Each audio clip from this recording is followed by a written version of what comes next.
In another video, I showed you how to use a free and simple tool to create great looking cover art for all the singles and albums you put out. In this video, I'm gonna tell you some things not to do if you want your music to stay available on services like Spotify and Apple Music. First thing you should know, you do not have to have your artist name or the title of your single or album on the cover art. But if you do, it absolutely has to match what you've typed in as your artist name and as the title of the release. You can't have an information mismatch. Another thing that's really important, keep extraneous information off the cover artwork.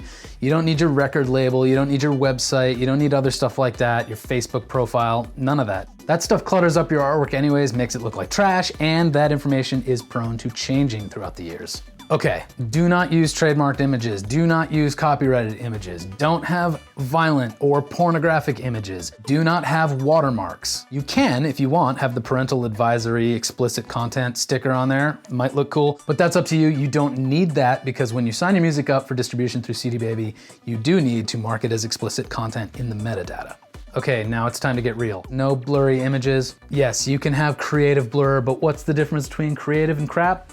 I don't know. No stretched images. When you stretch an image, it's gonna create all this digital crap and pixelation and stuff you do not want there, and definitely the DSPs don't want it there either. Avoid scaling up your images. If you have a tiny little image that's 500 pixels wide of your band, don't think that when you blow that up to 3,000 pixels wide, it's gonna look great. It won't, and suddenly you look like an amateur.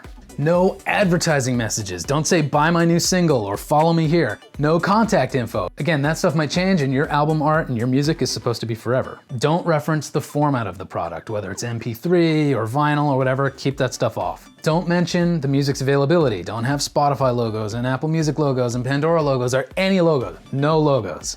All right, here's one for all the Metallica and Beatles fans out there. No plain white or plain black backgrounds that have no text. If it's got text, cool, but not blank ones. Lastly, no pictures of clear jewel cases or empty jewel cases or anything. Yes, I know Kanye did it and someone else did it and someone else did it, and they got away with it a long time ago because they're famous. But now it's time to avoid that. For one thing, it's been done and you want to be original, right? Don't be a copycat. And two, it's gonna get you kicked off these platforms that your music should be available on. Those are many of the things you're gonna want to avoid when you're making your album art. The guidelines are in place to protect everyone involved. You, the artist, CD Baby, the distributor, and the final outlet, Spotify, Apple Music, Amazon, all those places, to make sure your content isn't offensive, confusing, misleading, or makes you look poor. Those things could be huge turnoffs for subscribers to these services, but more importantly, they could be the thing that makes a possible fan turn right around and check out someone else's music instead.